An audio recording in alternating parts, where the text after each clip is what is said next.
Hello students, last video में हमने आपको कराए थे पोटेंशियल एनर्जी का फॉर्मूला क्या होता है, mgh, that is called the gravitational potential energy.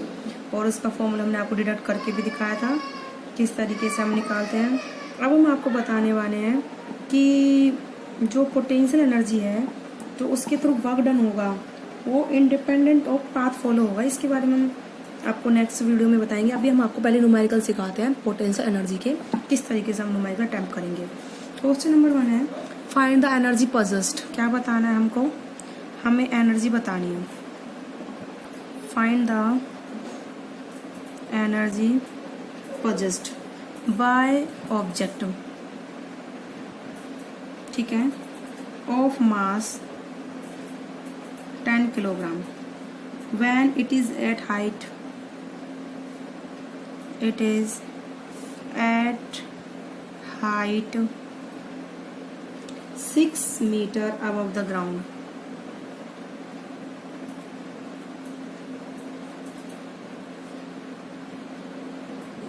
कितनी हाइट पर है बेटा? 6 meter from the ground. Given G is equal to 9.8 meter per second square, ठीक है। तो हमें बतानी एनर्जी कितनी होगी। अभी हमने आपको सिखाया भी है, ये हाइट की बात हो रही है ग्राउंड से, तो इसके पास कौन सी एनर्जी होगी? ग्रेविटेशनल पोटेंशियल एनर्जी, ठीक है। जब भी ऑब्जेक्ट किसी भी हाइट पर होती है अर्थ से तो ग्रेविटेशनल पोटेंशियल एनर्जी का न्यूमेरिकल होता है। तो यहाँ पर मास ऑफ ऑब्जेक्ट कितना है बेटा? 10 kg, ठीक है। हाइट कितनी है? h 6 मीटर, ठीक है। कितनी है? 6 मीटर। और ग्रेविटी की वैल्यू कितनी दे रखी है? 9.8 मीटर पर सेकेंड स्क्वायर। तो आप इसमें क्या करोगे बेटा? पोटेंशियल एनर्जी का फॉर्मूला यूज करोगे। Formula of potential energy is mgh, ठीक है। That is the formula of potential energy. m कितना है यहाँ पर? 10 kg। और ग्रेविटी कितनी है? 9.8 मीटर पर सेकेंड स्क्वायर।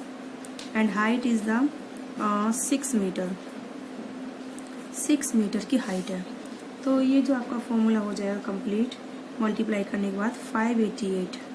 तो एनर्जी का फॉर्मूला जूल होता है, तो पोटेंशियल एनर्जी कितनी हो जाएगी?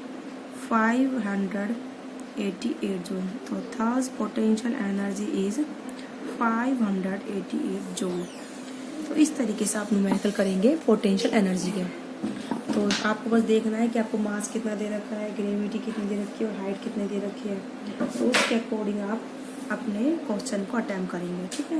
अब एक क्वेश्चन और मैं दिखाती हूँ आपको इसी फॉर्मूले पे बेस्ड। क्वेश्चन है आपका ए ऑब्जेक्ट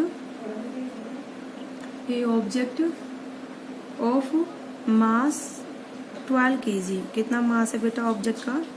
12 kg मास है, यानी कि 12 किलोग्राम।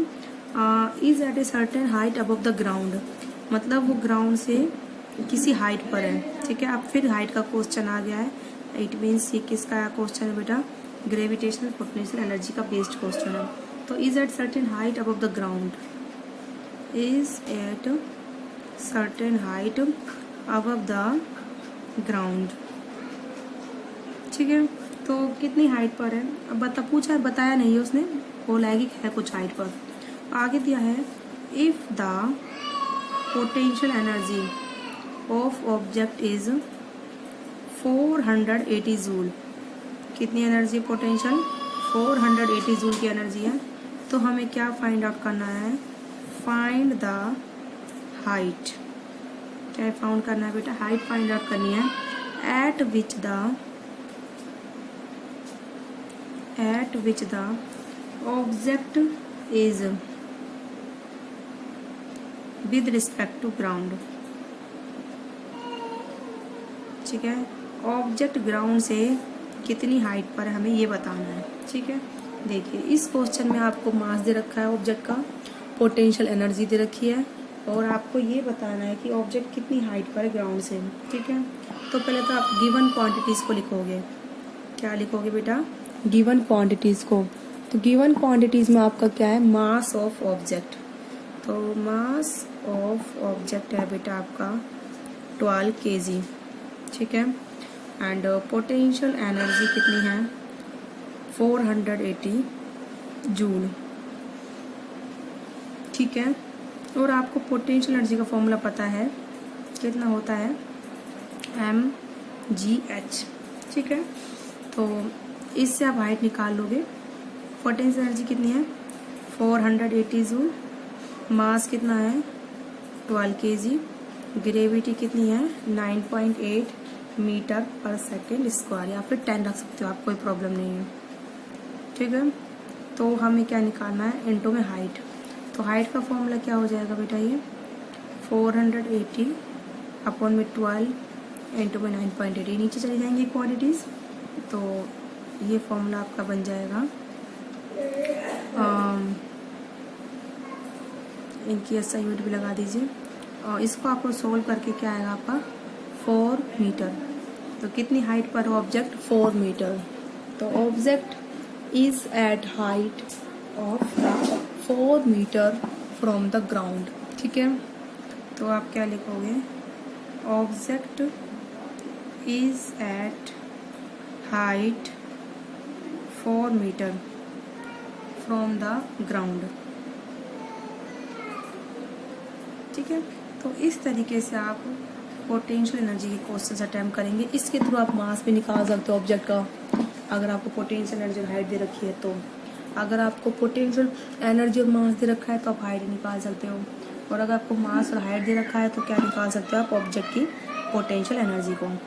तो ये सब आपको मैंने कराया है। अब थोड़ा सा मुझे आपको इस बारे में बताना था कि जो पोटेंशियल एनर्जी है तो वो उसमें जो हम वर्क करते हैं ग्रेविटेशनल फोर्स के थ्रू, ठीक है। तो वो जो ग्रेविटेशनल जो आपका फोर्स है that is the conservative force. Conservative force से पहले मैं आपको थोड़ा सा ये बताना चाहूँगी कि जो वर्क डन होगा बाय द ग्रेविटी, ठीक है, वो किस पर डिपेंड करेगा, only initial and final position, ठीक है।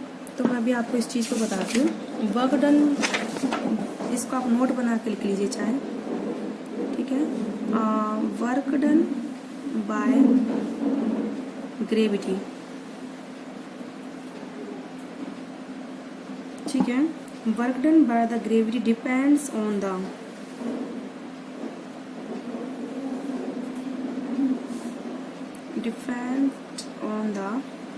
difference in vertical height of initial and final position of object, depend on difference of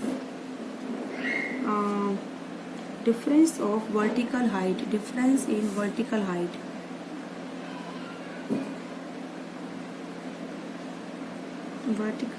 of initial and final position of object,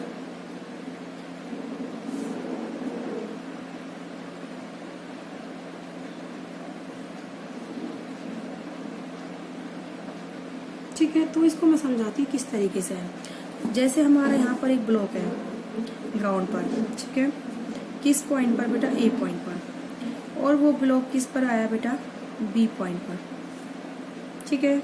तो ये जो हाइट है कितनी है इन दोनों की, एच, कितनी हाइट पर है बेटा, ये एच पर है।